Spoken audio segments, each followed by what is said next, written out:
টাকা মানে টাকা টাকা কামাতে ডলার পর্যন্ত টাকা হাতিয়ে নিয়েছে। টাকারও জাল নোট, টাকার মান। টাকাই আসলে সব। টাকা থাকলে সবকিছু সম্ভব। আসলে কি তাই? এই টাকার অভাবে কেউ না খেয়ে মারা যাচ্ছে, আবার কেউ সুউচ্চ বিল্ডিং থেকে টাকা উড়াচ্ছে, টাকাকে ভালোবেসে কেউ ব্যাংকে জমাচ্ছে, কেউ আবার ব্যাংক ডাকাতি করছে। আজ বাংলা ব্যাংকের ছিনতাই হওয়া 11,25,00,000 টাকা। 2023 সালের মার্চ মাসে যেই ডাকাত দল ডাচ বাংলা ব্যাংকের 11 কোটি টাকা চুরি করেছিল, তাদের আসল টার্গেট কি ছিল? শুধুই টাকা?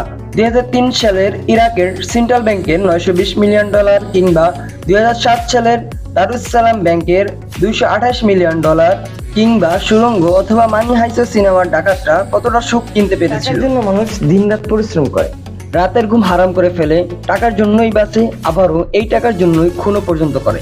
কি এমন আছে এই টাকায়? ফিলোসফিরা কি মনে করে?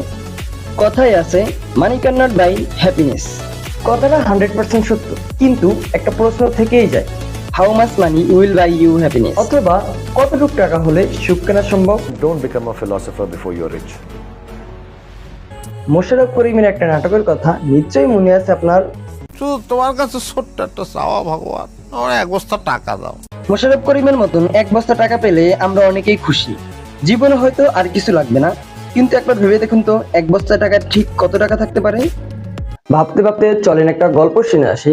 2009 সালের সেপ্টেম্বর মাসে reddish businessman Jonathan way 2.5 million দামের বাড়ির সামনে নিজের হাতে ট্রিগার চেপে আত্মহত্যা করেন। মিলি সেকেন্ডের মাঝে তার মাথার খুনি ভেঙে তার মগজ ছটকে পড়ে বাগানের ফুলগুলোর উপরে। মারা যাওয়ার সময় তিনি রেখে যান $46 মিলিয়ন, যা বাংলাদেশি টাকায় 504 কোটি টাকা। এবার বলুন, আপনার চাও ওই মাঝারি সাইজের বস্তা কি 504 কোটি টাকা ধরবে? যদি নাই ধরে থাকে, তাহলে এত টাকা থাকা সত্ত্বেও জনাথন কেন আত্মহত্যা করলেন? শুধু জনাথন না, Alien Blood, Wiebert Bomister, Christopher Fasta, Jonathan Lorenson, Owen Pie, এরা সবাই নামকরা মিলিনিয়ার, যারা সবাই আত্মহত্যা করেছেন। আর কত টাকা হলে তাদের আত্মহত্যা থামানো যেত? প্রশ্ন থেকেই যায়। টাকা থাকলে সুখ কেনা যায়, কিন্তু কত টাকা থাকলে সুখ কেনা যায়? তার উত্তর জানতে আমাদের আরো একটু কেস স্টাডি করতে হবে। রূপকথার মুচির হাতে টাকার গল্প নিশ্চয়ই মনে আছে, যে খাটের নিচে টাকা লুকিয়ে রেখেছিল চুরি হওয়ার ভয়ে, কিন্তু সে ঘুমাতেই পারছিল না, কারণ টাকার চিন্তা তার ঘুম উড়ে গেছিল।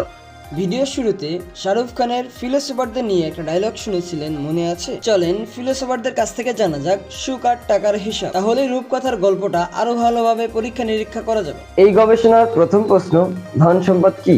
বিগ ফিলোসোফার ইবেকারেন্সির মতে, if you wish to make ফাইথোকেলস wealthy, don't give him more money, rather reduce his reserve. কথাটাকে ভাঙলে এমন দাঁড়ায়, ধন সম্পদ